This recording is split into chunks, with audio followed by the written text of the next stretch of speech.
เจ้าตั้งบ่ได้แล้วมาได้ยังมาได้เจ้า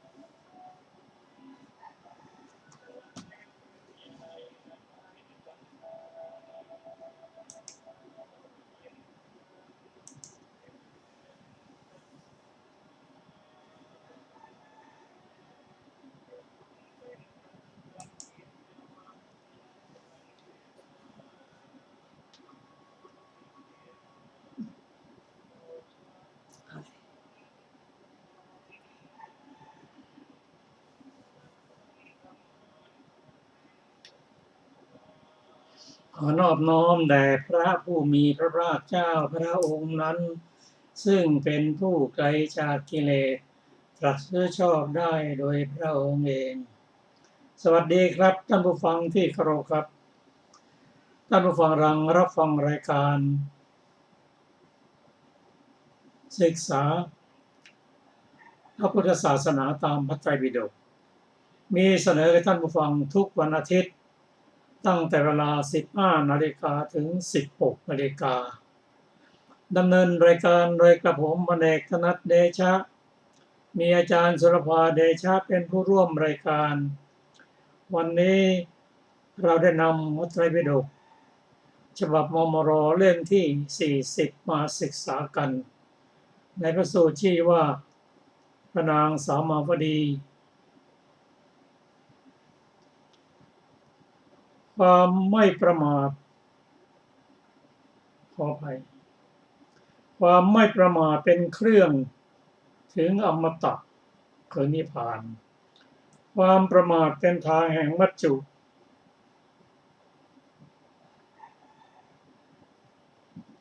คือมารผู้ไม่ประมาทแล้วย่อมไม่ตายผู้ใดประมาทแล้วผู้นั้นย่อมเป็นเหมือนคนตายแล้วบัณฑิตรู้ความนั้นโดยแปลกกันแล้วตั้งอยู่ในความไม่ประมาท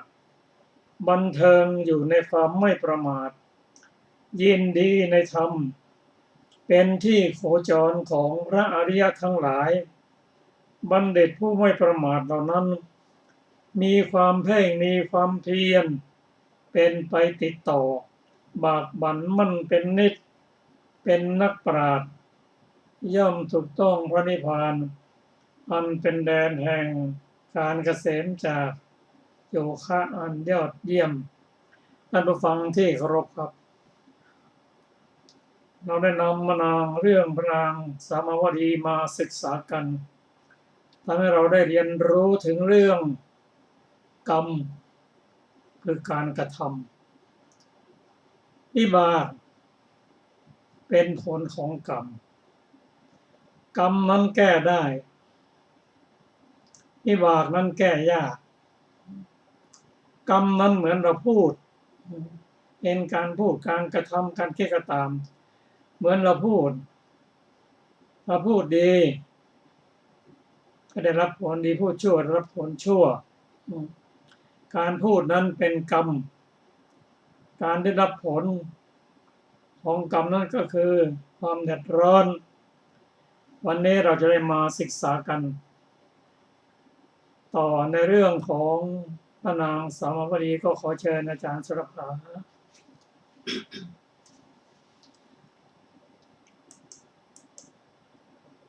พระศาสดาสวัสดีค่ะท่านผู้ฟังทุกท่านพระศาสดาตรัสว่าอานนท์เราเป็นเช่นกับช้างตัวก้าวลงสู่สงครามก็การอดทนลูกศรอันมาจากสี่ทิศ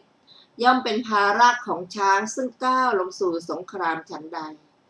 ชื่อว่าการอดทนต่อถ้อยคำอันคนทุศีลเป็นอันมากกล่าวแล้วก็เป็นภาระของเราฉะนั้นเหมือนกันดังนี้แล้วเมื่อทรงปรารภพระองค์แสดงธรรมภาสิทธิคาถา3เหล่านี้ในนาควรรคว่าเราจักอดกลั้นถ้อยคำล่วงเกิน ดังช้างอดทนลูกศรซึ่งตกไปจากแกล้งในสงคราม เพราะคนเป็นอันมากเป็นผู้ทุศีล ราชบุรุษทั้งหลายย่อมนำพาหนะที่ฝึกแล้วไปสู่ที่ประชุม พระราชาย่อมเสด็จขึ้นพาหนะที่ฝึกแล้ว ในหมู่มนุษย์ผู้อดกลั้นถ้อยคำล่วงเกินได้ ผู้นั้นชื่อว่าฝึกตนแล้วเป็นผู้ประเสริฐสุด ม้าอัสดรที่ฝึกแล้วเป็นสัตว์ประเสริฐ ม้าอาชาไนยม้าสินทบที่ฝึกแล้วเป็นสัตว์ประเสริฐ พระยาช้าง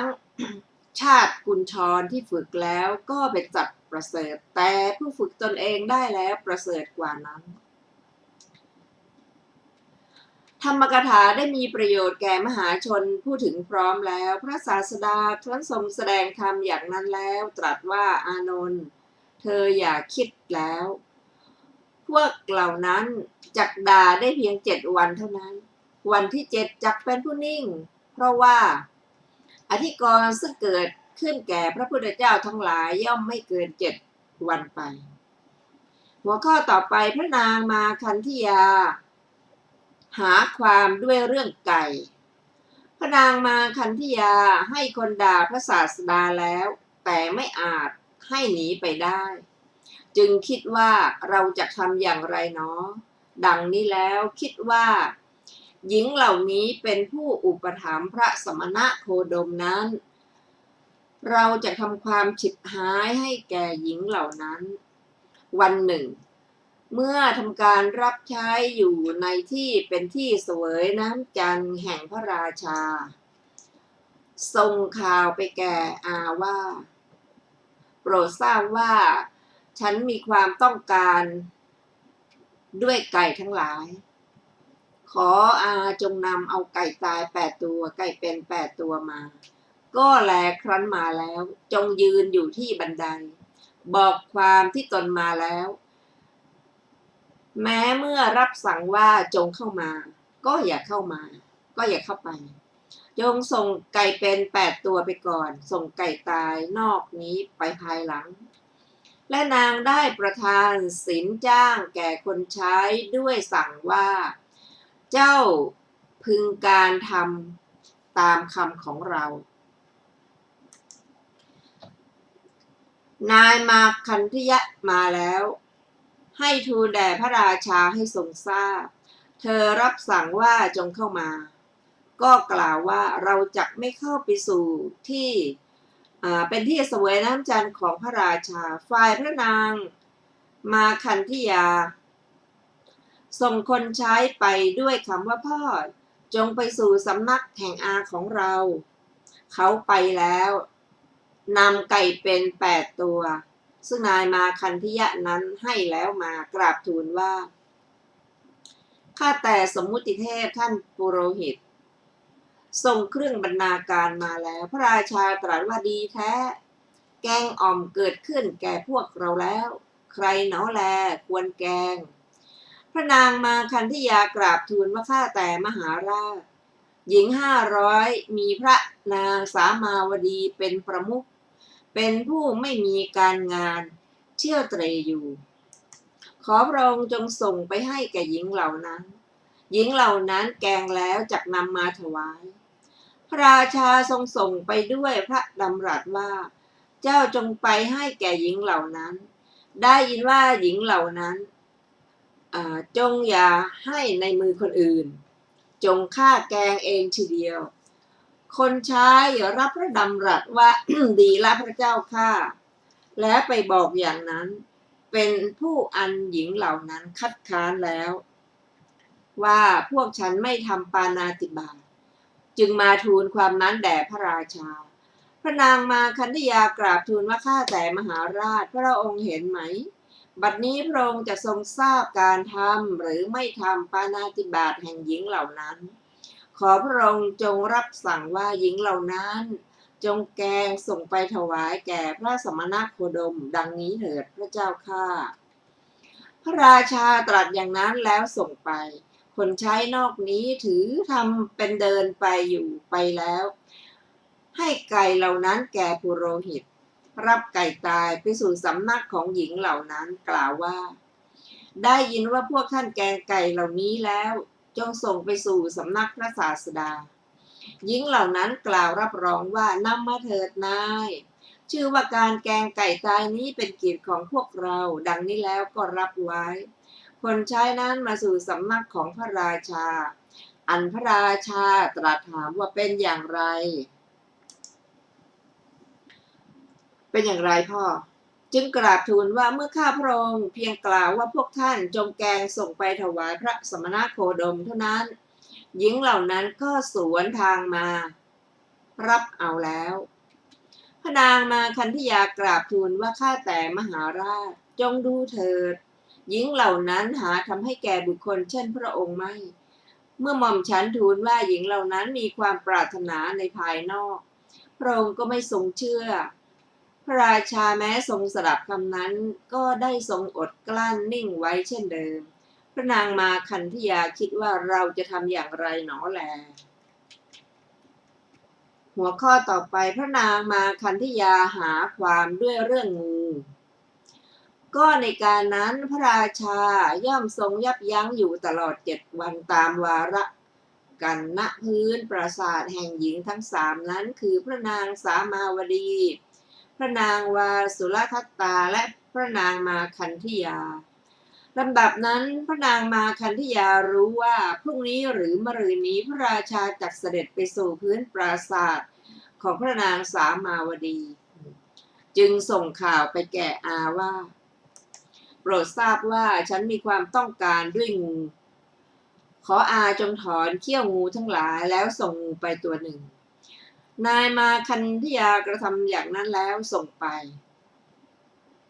พระราชาทรงถือเอาพิณหัสดีกันเชี่ยวเสด็จไปสู่ที่เป็นที่เสด็จไปของพระองค์ในรางพิณนั้นมีช่องหนึ่งพระนางมาคันธยาปล่อยงูเข้าไปทางช่องนั้นแล้วปิดช่องเสียด้วยกลุ่มดอกไม้งูได้อยู่ในภายในพิณนั้นเองตลอด2-3 วัน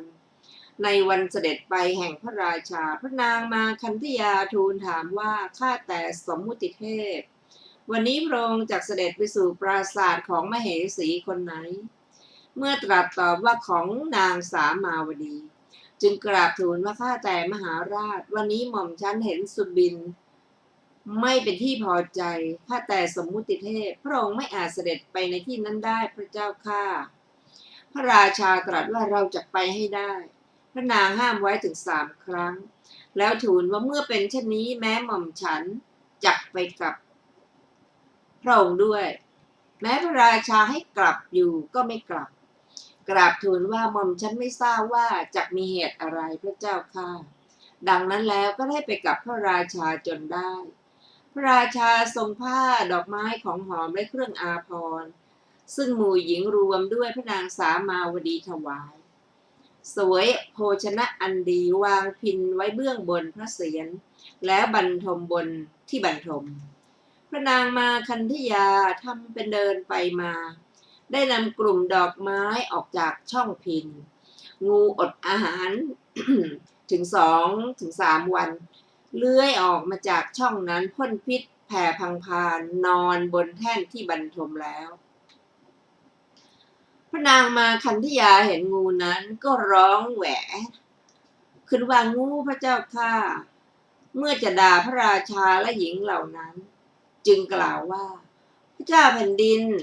โง่องค์นี้ไม่มีวาสนาไม่ฟังคำพูดของเราแม้ไอ้หญิงเหล่านี้ก็เป็นคนไม่มีสิริหัวดื้อพวกมันไม่ได้อะไรจากสำนักของพระเจ้าแผ่นดินหรือพวกเจ้าเมื่อพระเจ้าแผ่นดินองค์นี้พอสวรรคตแล้วจักเป็นอยู่สบายหรือหนอเมื่อพระเจ้าแผ่นดินยังทรงพระชนอยู่พวกเจ้าเป็นอยู่ลำบากหรือ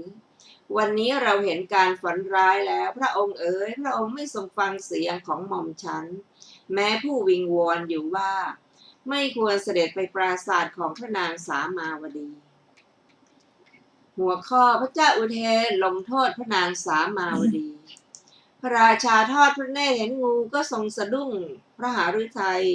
กลัวแต่มรณะได้เป็นประดุจลูกโพลมด้วยความพิโรธว่า หญิงเหล่านี้มาทำกรรมแม้เห็นปานนี้ชิชิเราก็ชั่วช้าไม่เชื่อคำของนางมาคันธยานี้ แม้ผู้บอกความที่หญิงเหล่านี้เป็นคนลามกครั้งก่อนมันเจาะช่องไว้ในห้องทั้งหลายของตนนั่งอยู่แล้ว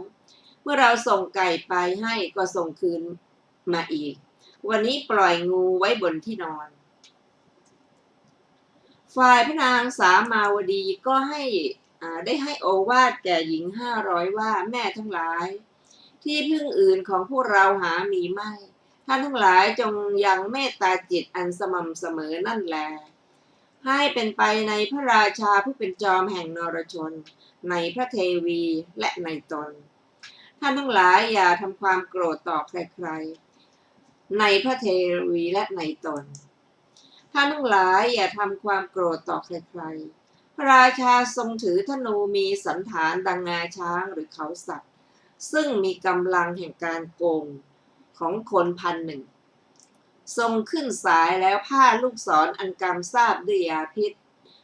ทำพระนางสามาวดีไว้ณเบื้องหน้าให้หญิงเหล่านั้นทุกคนยืนตามลำดับกันแล้วจึงปล่อยลูกศรไปที่พระอุระของพระนางสามาวดี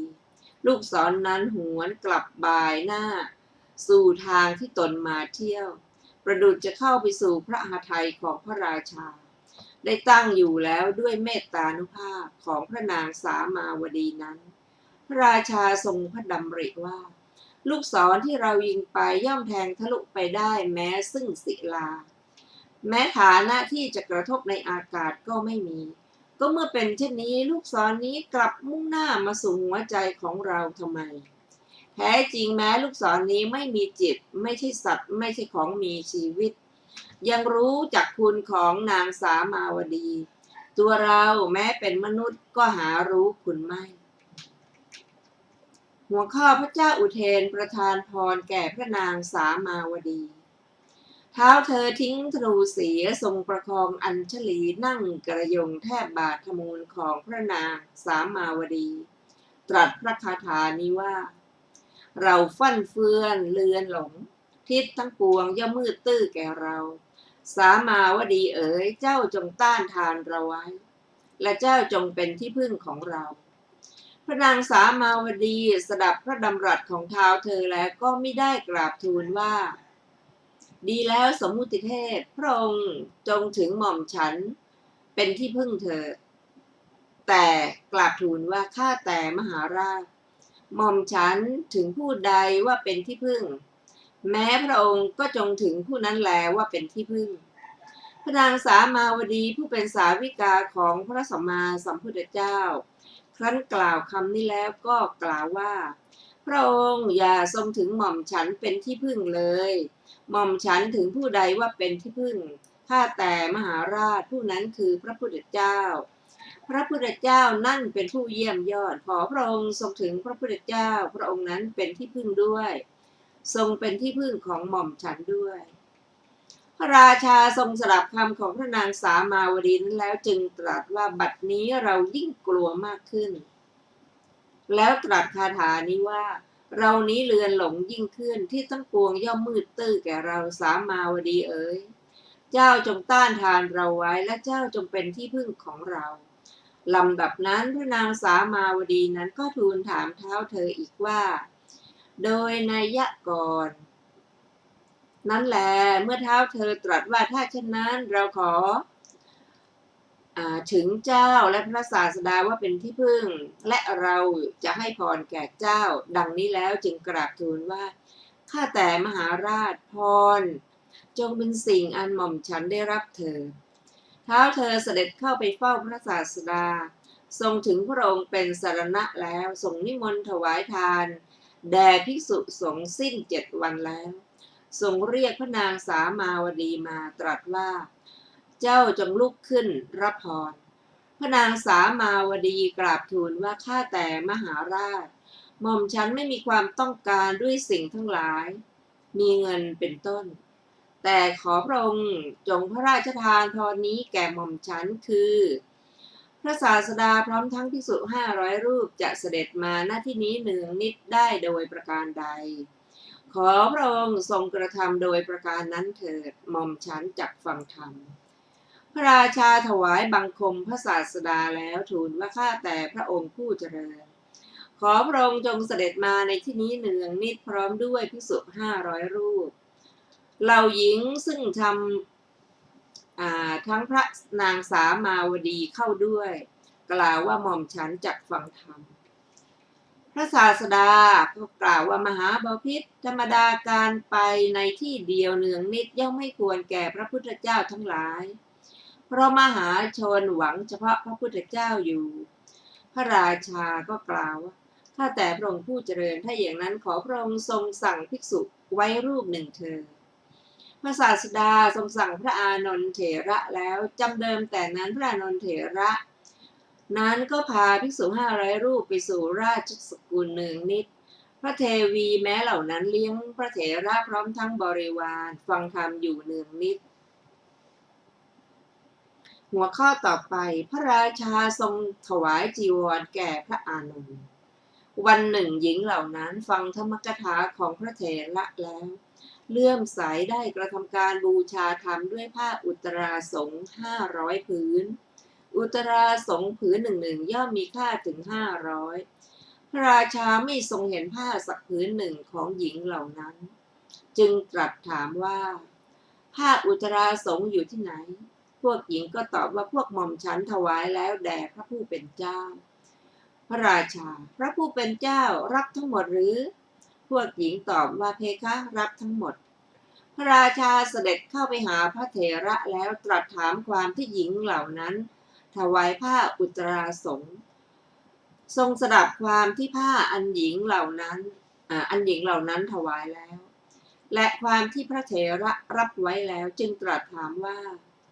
ท่านผู้เจริญผ้าทั้งหลายมากเกินไปไม่ใช่หรือท่านจะทำอะไรด้วยผ้ามีประมาณเท่านี้พระเถระก็ตอบว่ามหาบพิตรอาตมภาพรับผ้าไว้พออาตมภาพแล้วจักถวายผ้าที่เหลือแก่ภิกษุทั้งหลายผู้มีจีวรเก่าพระราชาก็ถามภิกษุทั้งหลายจักทำจีวรเก่าของตนให้เป็นอะไรพระเถระตอบว่าเธอจักให้แก่ภิกษุผู้มีจีวรเก่ากว่าทั้งหลายพระราชาก็ถามว่าภิกษุเหล่านั้นจักทำจีวรเก่าของตนให้เป็นอะไรพระเถระก็ตอบว่าเธอจักทำให้เป็นผ้าปูที่นอนพระราชาก็ถามว่าเธอจักทำผ้าปูที่นอนเก่าให้เป็นอะไรพระเถระเธอจักทำให้เป็นผ้าปูพื้นพระราชาเธอจักทำผ้าปูพื้นเก่าให้เป็นอะไรพระเถระตอบขอถวายพระพรเธอจักทำให้เป็นผ้าเช็ดเท้าพระราชาเธอจะทำผ้าเช็ดเท้าเก่าให้เป็นอะไรพระเถระก็ตอบว่าเธอจะโขลกให้ละเอียดแล้วผสมด้วยดินเหนียวฉาบฝาพระราชาท่านผู้เจริญผ้าทั้งหลายที่ถวายแด่พวกพระผู้เป็นเจ้าจักไม่เสียหายแม้พระธรรมกรรมมีประมาณเท่านั้นหรือพระเถระตอบว่าอย่างนั้นมหาบพิตรพระราชาทรงเลื่อมใสแล้วรับสั่งให้นำผ้า500อื่นอีกมากให้ตั้งไว้แทบบาทมูลของพระเถระแล้วได้ยินว่าพระเถระได้มีผ้ามีค่าถึง500ซึ่งพระราชาทรงวางไว้แทบบาทมูลถวายโดยส่วน500ถึง500ครั้งได้ผ้ามีค่าถึง1,000ซึ่งพระราชาทรงวางไว้แทบบาทมูลโดยส่วน1,000ถึง1,000ได้มีผ้าถึง100,000ซึ่งพระราชาทรงวางไว้แทบบาทมูลถวายโดยส่วน100,000ถึง100,000ครั้งก็ชื่อว่าการนับผ้าที่พระเถระได้แล้วโดยนัยยะเป็นต้นว่า1 2 3 4 5 10ดังนี้ย่อมไม่มีได้ยินว่าเมื่อพระตถาคตปรินิพพานแล้วพระเถระเที่ยวไปทั่วชมพูทวีปได้ถวายบาตรและจีวรทั้งหลายซึ่งเป็นของตนนั่นแหละแก่ภิกษุทั้งหลายในวิหารทั้งปวงหัวข้อต่อไปพระนางสามาวดีถูกไฟคลอกพระนางมาคันธิยาคิดว่าเราทำสิ่งใดสิ่งนั้นไม่ได้เป็นไปอย่างนั้นกลับเป็นอย่างอื่นไปเราจะทำอย่างไรหนอแลดังนี้แล้วคิดว่า อุบายนี้ใช้ได้ เมื่อพระราชาเสด็จไปสู่ที่ทรงกีฬาในพระราชอุทยาน จึงส่งข่าวไปแก่อาว่าขออาจงไปปราสาทของนางสามาวดี ให้เปิดเรือนคลังผ้าและเรือนคลังน้ำมันแล้วจุบผ้าในตุ่มน้ำมันแล้วพันเสาทำหญิงทั้งหมดเท่านั้นไว้โดยความเป็นอันเดียวกัน ปิดประตูลั่นยนต์ในภายนอก เอาคบไฟมีด้ามจุดไฟตำหนักจึงลงแล้วจงไปเสีย นายมาคันธิยะนั้นขึ้นสู่ปราสาทให้เปิดเรือนคลังทั้งหลายชุบผ้าในตุ่มน้ำมันแล้วเริ่มพันเสาลำดับนั้นหญิงทั้งหลายมีพระนางสามาวดีเป็นประมุขกล่าวกับนายมาคันธิยะอยู่ว่านี่อะไรกันอาเข้าไปหาแล้ว นายมาคันธิยะกล่าวอย่างนี้ว่าแม่ทั้งหลายพระราชารับสั่งให้พันเสาเหล่านี้ด้วยผ้าชุบน้ำมันเพื่อประโยชน์แก่การทำให้มั่นคงธรรมดาในพระราชวังกรรมที่ประกอบดีและชั่วเป็นของรู้ได้ยากอย่าอยู่ในที่ใกล้เราเลยแม่ทั้งหลายดังนี้แล้วให้หญิงเหล่านั้นผู้มาแล้วเข้าไปในห้องปิดประตูแล้วลั่นยนต์ในภายนอกจุดไฟจำเดิมแต่ต้นลงมาแล้วพระนางสามาวดีได้ให้โอวาทแก่หญิงเหล่านั้นว่าการกำหนดอัตภาพซึ่งถูกไฟเผาอย่างนี้ของพวกเราผู้ท่องเที่ยวอยู่ในสงสารอันมีส่วนสุดไม่ปรากฏแม้พุทธญาณก็ไม่ทำได้โดยง่ายท่านทั้งหลายจงเป็นผู้ไม่ประมาทเถิดเมื่อหญิงเหล่านั้นเมื่อตำหนักถูกไฟไหม้อยู่มนสิการซึ่งเวทนาปริฆหกรรมฐานบางพวกบรรลุผลที่สองบางพวกบรรลุผลที่สามเพราะฉะนั้นพระธรรมสังฆาหกาจารย์จึงกล่าวว่าครั้งนั้นแลภิกษุเป็นอันมากกลับจากบิณฑบาตในภายหลังแห่งพัดคือหลังจากฉันข้าวแล้วพระผู้มีพระภาคเจ้าประทับอยู่โดยที่ใดเข้าไปเฝ้าโดยที่นั้นครั้นเข้าไปเฝ้าแล้วถวายอภิวาทพระผู้มีพระภาคเจ้านั่งแล้วนะส่วนหนึ่งภิกษุเหล่านั้นผู้นั่งแล้วณส่วนข้างหนึ่งแลได้กราบทูลคำนี้กับพระผู้มีพระภาคเจ้าว่าข้าแต่พระองค์ผู้เจริญขอประทานวโรกาสภายในบุรีของพระเจ้าอุเทนผู้เสด็จไปสู่พระราชทานถูกไฟไหม้แล้วหญิง500มีพระนางสามาวดีเป็นประมุขทำกาละแล้วข้าแต่พระองค์ผู้เจริญคติของอุบาสิกาเหล่านั้นเป็นอย่างไรสัมปรายภพเฉพาะหน้าเป็นอย่างไรพระผู้มีพระภาคเจ้าตรัสว่าภิกษุทั้งหลายในอุบาสิกาเหล่านี้อุบาสิกาที่เป็นโสดาบันก็มีเป็นสกทาคามีก็มีเป็นอนาคามีก็มีอุบาสิกาทั้งหมดนั้นไม่เป็นผู้ไร้ผลทำกาละดอกภิกษุทั้งหลายลำดับนั้นแลพระผู้มีพระภาคเจ้าทรงทราบเนื้อความนั้นแล้วทรงเปล่งพระอุทานนี้ในเวลานั้นว่าโลกมีโมหะเป็นเครื่องผูกพันย่อมปรากฏดุจรูปอันสมควรคนพาลมีอุปธิกิเลสเป็นเครื่องผูกไว้ถูกความมืดแวดล้อมแล้วจึงปรากฏดุจมีความเที่ยงความกังวลย่อมไม่มีแก่ผู้เห็นอยู่ก็แลครั้นตรัสอย่างนั้นแล้วทรงแสดงธรรมว่าภิกษุทั้งหลายธรรมดาสัตว์ทั้งหลายเที่ยวไปในวัฏฏะเป็นผู้ไม่ประมาทตลอดกาลเป็นนิจกระทำบุญกรรมก็มีเป็นผู้มีความประมาทกระทำบาปกรรมก็มีเหตุนั้นสัตว์ผู้เที่ยวไปในวัฏฏะจึงเสวยสุขบ้างทุกข์บ้างหัวข้อพระเจ้าอุเทนลงโทษพระนางมาคันธยากับพวกพระราชาทรงสดับว่าข่าวว่า ตำหนักของพระนางสามาวดีถูกไฟไหม้แม้เสด็จมาโดยเร็วก็ไม่อาจเพื่อจะทันถึงตำหนักอันไฟยังไม่ไหม้ได้ก็แลครั้นเสด็จมาแล้วทรงยังตำหนักให้ดับแล้วทรงเกิดโทมนัสมีกำลังแวดล้อมด้วยหมู่อัมมาประทับนั่งอนุสรณ์ถึงพระคุณของพระนางสามาวดีทรงพระดำริว่านี้เป็นการกระทำของใครหนอ ดังนี้แล้วทรงทราบว่ากรรมนี้จะเป็นกรรมอันนางมาคันธิยาให้ทำแล้วทรงพระดำริว่านางมาคันธิยานั้นอันเราทำให้หวาดกลัวแล้วถามก็จักไม่บอกเราจักค่อยๆถามโดยอุบายจึงตรัสกับอมาตย์ทั้งหลายว่าผู้เจริญทั้งหลายในการก่อนแต่การนี้เราลุกขึ้นเสร็จสับแล้วก็เป็นผู้ระแวงสงสัยอยู่รอบข้างทีเดียวนางสามาวดีแสวงหาแต่โทษเราเป็นนิดนางก็ตายไปแล้วก็บัดนี้เราจะเย็นใจได้ละเราจะได้อยู่โดยความสุขพวกอมาตย์ทูลว่าข้าแต่สมมุติเทพกรรมนี้อันใครหนอแลทำแล้วพระราชาตรัสตอบว่าจักเป็นกรรมอันใครๆทำแล้วด้วยความรักในเราพระนางมาคันธิยาทรงยืนเฝ้าอยู่ที่ใกล้ฟังพระดำรัสนั้นแล้วจึงกราบทูลว่าใครๆคนอื่นจักไม่อาจทำได้พระเจ้าข้ากรรมนี้อันหม่อมฉันทำแล้วหม่อมฉันสั่งอาให้ทำพระราชาตรัสว่าชื่อว่าสัตว์ผู้มีความรักในเราอื่นยกไว้เสียแต่เจ้าย่อมไม่มีเราพอใจ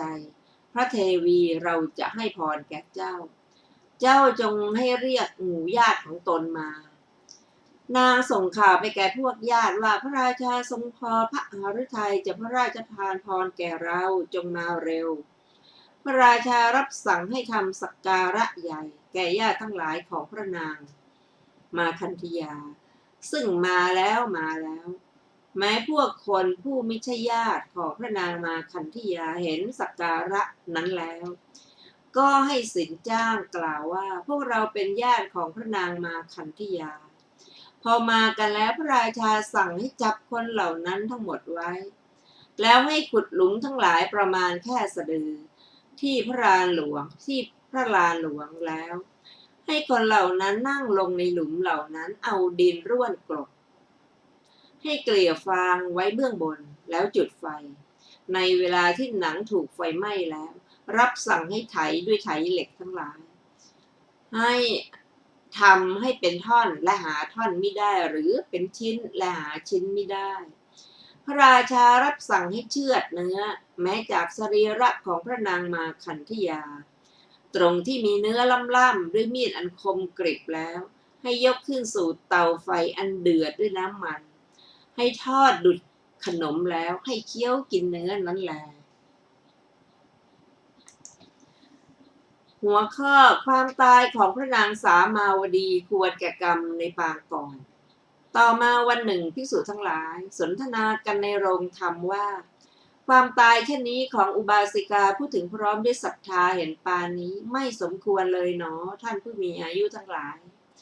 พระศาสดาเสด็จมาตรัสถามว่าภิกษุทั้งหลายบัดนี้เธอทั้งหลายนั่งประชุมกันด้วยเรื่องอะไรหนอเมื่อพวกภิกษุนั้นกราบทูลว่าด้วยเรื่องชื่อนี้ดังนี้แล้วตรัสว่าภิกษุทั้งหลายความตายนั่นของหญิงทั้งหลายมีพระนางสามาวดีเป็นประมุขไม่ควรแล้วในอัตภาพนี้แต่ว่าความตายอันหญิงเหล่านั้นได้แล้วสมควรแท้แก่กรรมซึ่งเขาทำไว้ในการก่อนอันภิกษุทั้งหลายอันภิกษุเหล่านั้นทูลอาราธนาว่ากรรมอะไรอันหญิงเหล่านั้นทำไว้ในการก่อนพระเจ้าข้าขอพระองค์จงตรัสบอกแก่ข้าพระองค์ทั้งหลายดังนี้แล้วจึงทรงนำอดีตนิทานมาเล่าว่าบุรพกรรมของพระนางสามาวดีกับบริวารในอดีตการเมื่อพระเจ้าพรหมทัตครองราชสมบัติอยู่ในกรุงพาราณสีพระปัจเจกพุทธเจ้า8พระองค์ฉันอยู่ในพระราชวังเนืองนิดหญิง500คนย่อมบำรุงพระปัจเจกพุทธเจ้าเหล่านั้นในท่านเหล่านั้นพระปัจเจกพุทธเจ้า7องค์ไปสู่ป่าหิมวันตประเทศอีกองค์หนึ่งนั่งเข้าฌานอยู่ที่รบด้วยหญ้าแห่งหนึ่งริมแม่น้ำต่อมาวันหนึ่งเมื่อพระปัจเจกพุทธเจ้าทั้งหลายไปแล้วพระราชาทรงพาหญิงเหล่านั้นไปเพื่อทรงเล่นน้ำในแม่น้ำณสถานที่นั้นหญิงเหล่านั้นเล่นน้ำตลอดส่วนแห่งวันขึ้นแล้วถูกความหนาวบีบคั้นเฉียวใคร่จะผิงไฟ กล่าวกันว่าท่านทั้งหลายพึงหาดูที่ก่อไฟของพวกเราเที่ยวไปมาอยู่ เห็นที่รกด้วยหญ้าหรือชับหญ้านั้นจึงยืนล้อมก่อไฟแล้วด้วยสำคัญว่ากองหญ้าเมื่อหญ้าทั้งหลายไหม้แล้วก็ยุบลงหญิงเหล่านั้นแลเห็นพระปัจเจกพุทธเจ้าจึงกล่าวกันว่าพวกเราจิบหายแล้วพวกเราจิบหายแล้วพระปัจเจกพุทธเจ้าของพระราชาถูกไฟคลอกพระราชาทรงทราบจะทำพวกเราให้ฉิบหายเราจะทำท่านให้ไหม้ทั้งหมดทุกคนนำฟืนมาจากที่โน้นที่นี้ทำให้เป็นกองในเบื้องบนแห่งพระปัจเจกพุทธเจ้านั้นกองฟืนใหญ่ได้มีแล้วลำดับนั้นหญิงเหล่านั้นสุมฟืนนั้นแล้วหลีกไปด้วยสำคัญว่าบัดนี้จักไหม้ละครั้งก่อนพวกเขาเป็นผู้ไม่มีความจงใจก็ถูกกรรมติดตามแล้วในบัดนี้ก็คนทั้งหลายแม้นำฟืน 1,000 เล่มเกวียนมาสุมอยู่ก็ไม่อาจเพื่อจะทำพระปัจเจกพุทธเจ้าภายในสมาบัติแม้ให้มีอาการสักว่าอุ่นได้เพราะฉะนั้นพระปัจเจกพุทธเจ้านั้นในวันที่7จึงได้ลุกขึ้นไปตามสบายแล้วหญิงเหล่านั้นไหม้ในนรกสิ้นหลายพันปีเพราะความที่กรรมนั้นอันทำไว้แล้วไหม้แล้วในเรือนที่ถูกไฟไหม้อยู่โดยทำนองนี้แลสิ้นร้อยอัตภาพด้วยวิบากอันเหลือลงแต่กรรมนั้นแลนี้เป็นบุรพกรรมของหญิงเหล่านั้นด้วยประการฉนี้บุรพกรรมของนางขุดชุตราเมื่อพระศาสดาตรัสอย่างนั้นแล้วภิกษุทั้งหลายจึงทูลถามพระศาสดาว่าข้าแต่พระองค์ผู้เจริญก็นางขุดชุตราเล่าพระกรรมอะไรจึงเป็นหญิงค่อมพระกรรมอะไรจึงเป็นผู้มีปัญญามากพระกรรมอะไรจึงบรรลุโสดาปัตติผลพระกรรมอะไรจึงเป็นคนรับใช้ของคนเหล่าอื่นพระศาสดาตรัสว่าภิกษุทั้งหลายในการที่พระราชาองค์นั้นแลครองราชสมบัติในกรุงพาราณสีพระปัจเจกพุทธเจ้าองค์นั้นเหมือนกันได้เป็นผู้มีธาตุแห่งคนค่อมหน่อยหนึ่งลำดับนั้นหญิงผู้อุปัฏฐายิกาคนหนึ่งห่มผ้ากำพลถือขันทองคำทำเป็นคนค่อมพุทธเจ้าของพวกเราย่อมเที่ยวไปอย่างนี้และอย่างนี้เพราะผลอันไหลออกแห่งกรรมนั้นนางจึงเป็นคนค่อมอันหนึ่งในวันแรกพระราชาทรงนิมนต์พระปัจเจกพุทธเจ้าเหล่านั้นให้นั่งในพระราชมณฑีแล้วให้ราชบุรุษรับบาตรบรรจุบาตรให้เต็มด้วยข้าวปายาตแล้วรับสั่งให้ถวายพระปัจเจกพุทธเจ้าทั้งหลายถือบาตรอันเต็มด้วยข้าวปายาตร้อนต้องผลัดเปลี่ยนมือบ่อยๆหญิงนั้นเห็นท่านทำอยู่อย่างนั้นก็ถวายวลัยงา8 วลัยซึ่งเป็นของตนกล่าวว่าท่านจงวางไว้บนวลัยแล้วถือเอาพระปัจเจกพุทธเจ้าเหล่านั้นทำอย่างนั้นแล้วแลดูหญิงนั้นนางทราบความประสงค์ของท่านทั้งหลายจึงกล่าวว่าท่านเจ้าข้าดิฉันหามีความต้องการวลัยเหล่านี้ไม่ดิฉันบริจาควลัยเหล่านั้นแล้วแก่ท่านทั้งหลายนั่นแลขอท่านจงรับไปพระปัจเจกพุทธเจ้าเหล่านั้นรับแล้วได้ไปยังเงื้อมเขาชื่อนันทมูลกะแม้ทุกวันนี้วลัยเหล่านั้นก็ยังดีอยู่นั่นเองเพราะผลอันไหลออกแห่งกรรมนั้นในบัดนี้พระนางจึงเป็นผู้ทรงพระไตรปิฎกมีปัญญามากเพราะผลอันไหลออกแห่งการอุปทานซึ่งนางทำแก่พระปัจเจกพุทธเจ้าทั้งหลายนางจึงได้บรรลุโสดาปัตติผลนี้เป็นบุรพกรรมในสมัยพุทธันดรของนางส่วนในการแห่งพระกัสสปะสัมมาสัมพุทธเจ้าธิดาของเศรษฐีในกรุงพาราณสีคนหนึ่งจับแว่นนั่งแต่งตัวอยู่ในเวลามีเงาเจริญคือเวลาบ่ายลำดับนั้นนางภิกษุณีขีณาสพรูปหนึ่งซึ่งเป็นผู้คุ้นเคยของนางได้ไปเพื่อเยี่ยมนางจริงอยู่นางภิกษุณีแม้เป็นพระขีณาสพก็เป็นผู้ปรารถนาเพื่อจะเห็นตระกูลอุปถากในเวลาเย็น ก็ในขณะนั้นหญิงรับใช้ไรๆในสำนักของธิดาเศรษฐีไม่มีเลยนางจึงกล่าวว่าดิฉันไหว้เจ้าค่ะ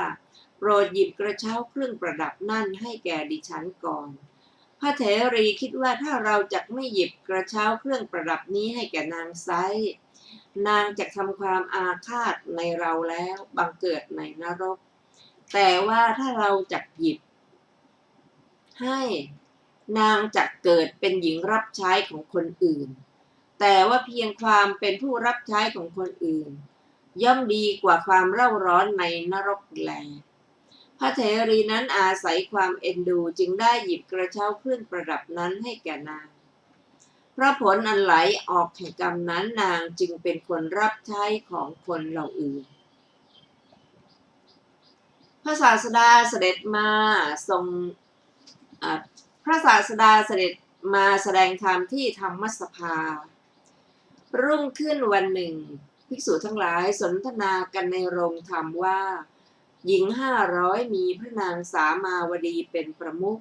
ถูกไฟไหม้แล้วในตำหนักพวกญาติของพระนางมาคันธิยาถูกจุดไฟอันมีฟางเป็นเชื้อไว้เบื้องบนแล้วทำลายด้วยไถเหล็กพระนางมาคันธิยาถูกทอดด้วยน้ำมันอันเดือดพล่านในคนเหล่านั้นใครหนอแลชื่อว่าเป็นอยู่ใครชื่อว่าตายแล้วพระศาสดาเสด็จมาตรัสถามว่าภิกษุทั้งหลายบัดนี้เธอทั้งหลายนั่งประชุมกันด้วยเรื่องอะไรหนอเมื่อพวกภิกษุนั้นกราบทูลว่าด้วยเรื่องชื่อนี้ดังนี้แล้วจึงตรัสว่าภิกษุทั้งหลายคนเหล่าใดเหล่าหนึ่งประมาทแล้วคนเหล่านั้นแม้เป็นอยู่ตั้ง100 ปีก็ชื่อว่าตายแล้วโดยแท้คนเหล่าใดไม่ประมาทคนเหล่านั้นแม้ตายแล้วก็ชื่อว่ายังคงเป็นอยู่เพราะฉะนั้นพระนางมาคันธิยาจะเป็นอยู่ก็ตามตายแล้วก็ตามก็ชื่อว่าตายแล้วทีเดียวหญิง500มีพระนางสามาวดีเป็นประมุขแม้ตายแล้วก็ชื่อว่าเป็นอยู่นั่นเชียวภิกษุทั้งหลายเพราะว่าผู้ไม่ประมาทตายแล้วชื่อว่าย่อมไม่ตายดังนี้แล้วได้ภาษิตพระคาถาเหล่านี้ว่าซึ่งแปลเป็นภาษาไทยได้ว่าความไม่ประมาทเป็นเครื่องถึงอมตะความประมาทเป็นทางแห่งมัจจุผู้ไม่ประมาทแล้วชื่อว่าย่อมไม่ตายผู้ใดประมาทแล้วผู้นั้นย่อมเป็นเหมือนคนตายแล้วบัณฑิตรู้ความนั่นโดยแปลกกันแล้วตั้งอยู่ในความไม่ประมาทบันเทิงอยู่ในความไม่ประมาทยินดีในธรรมเป็นที่โคจรของพระอริยะทั้งหลายบัณฑิตผู้ไม่ประมาทเหล่านั้นมีความเพ่งมีความเพียรเป็นไปติดต่อบากบั่นมั่นเป็นนิจเป็นนักปราชญ์ย่อมถูกต้องพระนิพพานอันเป็นแดนเกษมจากโยคะอันยอดเยี่ยมแก้บรรดาบทเหล่านั้นบทว่าอัปปมาโทย่อมแสดงเนื้อความกว้างคือถือเอาเนื้อความกว้างตั้งอยู่จริงอยู่พระพุทธพจน์คือพระไตรปิฎกแม้ทั้งสิ้นซึ่งอาจารย์ทั้งหลายนำมากล่าวอยู่ย่อมยั่งลงสู่ความไม่ประมาทนั่นเองเพราะเหตุนั้นพระผู้มีพระภาคเจ้าจึงตรัสไว้ว่าภิกษุทั้งหลายรอยเท้าเหล่าใดเหล่าหนึ่งของสัตว์ทั้งหลายผู้สัญจรไปบนแผ่นดินรอยเท้าทั้งปวงนั้นย่อมลงความประชุมลงในรอยเท้าช้างรอยเท้าช้างอันชาวโลกย่อมเรียกว่าเป็นยอดแห่งรอยเท้าเหล่านั้นเพราะรอยเท้าช้างนี้เป็นของใหญ่แม้ฉันใดภิกษุทั้งหลายกุศลธรรมเหล่าใดเหล่าหนึ่งกุศลธรรมเหล่านั้นทั้งหมดมีความไม่ประมาทเป็นรากเหง้ามีความไม่ประมาทเป็นที่ประชุมลงความไม่ประมาทอันเรากล่าวว่าเป็นยอดแห่งธรรมเหล่านั้นฉันนั้นเหมือนนั้นแลเหมือนกันแลก็ความไม่ประมาทนั้นนั่นโดยอรรถะชื่อว่าความไม่อยู่ปราศจากสติเพราะคำว่าความไม่ประมาทนั่นเป็นชื่อของสิ่งอันตั้งมั่นเป็นนิจพึงทราบวินิจฉัยในคำว่าอมตังปะทัง ระนิพพานพระผู้มีพระภาคเจ้าตรัสเรียกว่าอมตะเพราะพระนิพพานนั้นชื่อว่าไม่แก่ไม่ตายเพราะความเป็นธรรมชาติไม่เกิดเหตุนั้นพระองค์จึงตรัสเรียกพระนิพพานว่าอมตะสัตว์ทั้งหลายย่อมถึงอธิบายว่าย่อมบรรลุอมตะด้วยความไม่ประมาทนี้เหตุนั้นความไม่ประมาทนี้จึงชื่อว่าเป็นเครื่องถึงความไม่ประมาทท่านกล่าวอธิบายไว้ว่าเป็นอุบายเครื่องบรรลุซึ่งอมตะจึงชื่อว่าอมตังปทังภาวะคือความมัวเมาชื่อว่าความประมาทคำว่าความประมาทนั่นเป็นชื่อของการปล่อยสติกล่าวคือความมีสติหลงลืมบทว่ามัจจุโนแปลว่าแห่งความตายบทว่าปัทังคือเป็นอุบายได้แก่เป็นหนทางจริงอยู่ชนผู้ประมาทแล้วย่อมไม่เป็นไปล่วงถึงชาติซึ่งชาติได้แม้เกิดแล้วก็ย่อมแก่ด้วยย่อมตายด้วยเหตุนั้นความประมาทจึงชื่อว่าเป็นทางแห่งมัจจุคือย่อมนำเข้าหาความตายบาทพระคาถาว่าอัปปมัตตานะมียันติความว่าก็ผู้ประกอบด้วยสติชื่อว่าผู้ไม่ประมาทแล้วใครๆไม่พึงกำหนดว่าผู้ไม่ประมาทแล้วย่อมไม่ตายคือเป็นผู้ไม่แก่และไม่ตายดังนี้เพราะว่าสัตว์ไรๆชื่อว่าไม่แก่และไม่ตายย่อมไม่มีแต่ชื่อว่าวัฏฏะของสัตว์ผู้ประมาทแล้วกำหนดไม่ได้วัฏฏะของผู้ไม่ประมาทกำหนดได้เหตุนั้นสัตว์ผู้ประมาทแล้วแม้เป็นอยู่ก็ชื่อว่าตายแล้วโดยแท้เพราะความเป็นผู้ไม่พ้นจากทุกข์มีชาติเป็นต้นได้ส่วนผู้ไม่ประมาทเจริญอัปปมาทลักษณะแล้วทำให้แจ้งซึ่งมรรคและผลโดยฉับพลันย่อมไม่เกิดในอัตภาพที่สองและที่สามเหตุนั้นสัตว์ผู้ไม่ประมาทเหล่านั้นเป็นอยู่ก็ตามตายอยู่ก็ตามชื่อว่าย่อมไม่ตายโดยแท้บาทพระคาถาว่าเยปมัตตายถามัตตาความว่าส่วนสัตว์เหล่าใดประมาทแล้วสัตว์เหล่านั้นย่อมเป็นเหมือนสัตว์ที่ตายแล้วด้วยการขาดชีวิตินทรีย์มีวิญญาณไปปราศจากแล้วเช่นกับท่อนฟืนฉะนั้นเทียวเพราะความที่ตนตายแล้วด้วยความตายคือความประมาทจริงอยู่แม้จิตดวงหนึ่งว่าเราจักถวายทานเราจักรักษาศีลเราจักทำอุโบสถกรรมดังนี้ย่อมไม่เกิดขึ้นแม้แก่คนทั้งหลายผู้เป็นคฤหัสถ์ก่อนจิตดวงหนึ่งว่าเราจักบำเพ็ญวัดทั้งหลายมีอาจาริยวัดและอุปัชฌายวัดเป็นต้นเราจักสมาทานทุกดวงเราจักเจริญภาวนาดังนี้ย่อมไม่เกิดขึ้นแก่สัตว์เหล่านั้นแม้ผู้เป็นบรรพชิตดังจิตดวงหนึ่งไม่เกิดขึ้นแก่สัตว์ที่ตายแล้วฉะนั้นสัตว์ผู้ประมาทแล้วจะเป็นผู้มีอะไรเป็นเครื่องกระทำให้ต่างจากสัตว์ผู้ตายแล้วเล่าเพราะฉะนั้นย่อมเป็นเหมือนคนตายแล้วบาทพระคาถาว่าเอตังวิเศษโตยัตตวาความว่ารู้ความนั้นโดยแปลกกันว่าการแล่นออกจากวัฏฏะของผู้ประมาทแล้วย่อมไม่มีของผู้ไม่ประมาทแล้วมีอยู่มีปุจฉาว่าก็ใครเล่าย่อมรู้ความแปลกกันนั่นวิสัชนาว่าบัณฑิตทั้งหลายตั้งอยู่ในความไม่ประมาทย่อมรู้อธิบายว่าบัณฑิตคือผู้มีเมธาได้แก่ผู้มีปัญญาเหล่าใดตั้งอยู่ในความไม่ประมาทของตนแล้วเจริญความไม่ประมาทอยู่บัณฑิตเหล่านั้นย่อมรู้เหตุอันแปลกกันนั่นบาทพระคาถาว่าอัปปมาเทปะโมทันติความว่าบัณฑิตเหล่านั้นครั้นรู้อย่างนี้แล้วย่อมบันเทิงคือเป็นผู้มีหน้ายิ้มแย้มได้แก่ยินดีร่าเริงในความไม่ประมาทของตนนั้นบาทพระคาถาว่าอริยานังโคจเรรตาความว่าบัณฑิตเหล่านั้นบันเทิงอยู่ในความไม่ประมาทอย่างนั้น เจริญความไม่ประมาทนั้นแล้วย่อมเป็นผู้ยินดีคือยินดียิ่งในโพธิปักขิยธรรม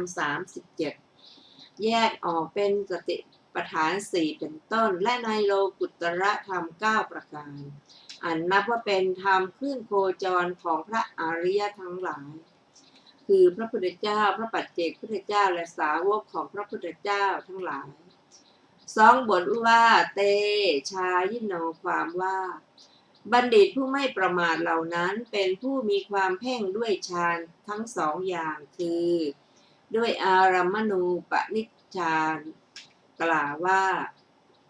คือสมาบัติ8และด้วยลักขณูปนิชฌานกล่าวคือวิปัสสนามรรคและผลบทว่าสาตติกาความว่าเป็นผู้มีความเพียรซึ่งเป็นไปทางกายและทางจิตเป็นไปแล้วติดต่อจำเดิมแต่การเป็นที่ออกบวชจนถึงการบรรลุพระอรหันต์บาทพระคาถาว่านิจจัง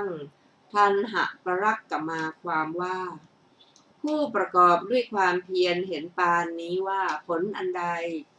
อันบุคคลพึงบรรลุได้ด้วยเรี่ยวแรงของบุรุษด้วยความเพียรของบุรุษด้วยความบากบั่นของบุรุษยังไม่บรรลุผลนั้นแล้วหยุดความเพียรเสียจักไม่มีเช่นนี้ชื่อว่าบากบั่นมั่นชื่อว่าเป็นไปแล้วเป็นมิตรเหตุไม่ท้อถอยในระหว่างคำว่าพุสันตินี้พึงทราบวินิจฉัยดังต่อไปนี้การถูกต้องมี2คือญาณพุสนาการถูกต้องด้วยญาณวิปากพุสนาการถูกต้องด้วยวิบากในพุสนา2อย่างนั้นมรรค4ชื่อว่าญาณพุสนาผล4ชื่อว่าวิปากพุสนาในพุสนา2อย่างนั้นวิปากพุสนาพระผู้มีพระภาคเจ้าทรงประสงค์เอาในบทว่าพุสันตินี้บัณฑิตผู้เป็นนักปราชญ์เมื่อทำนิพพานให้แจ้งด้วยอริยผลชื่อว่าย่อมทำนิพพานให้แจ้งด้วยวิปากพุสนาบาทพระคาถาว่าโยคัคเขมังอนุตตราความว่าซึ่งนิพพานอันเป็นแดนเกษมคือไม่มีภัยจากโยคะสี่อันยังมหาชนให้จมลงในวัฏฏะชื่อว่ายอดเยี่ยมเพราะความเป็นสิ่งประเสริฐกว่าโลกิยธรรมและโลกุตตรธรรมทั้งปวงในที่สุดแห่ง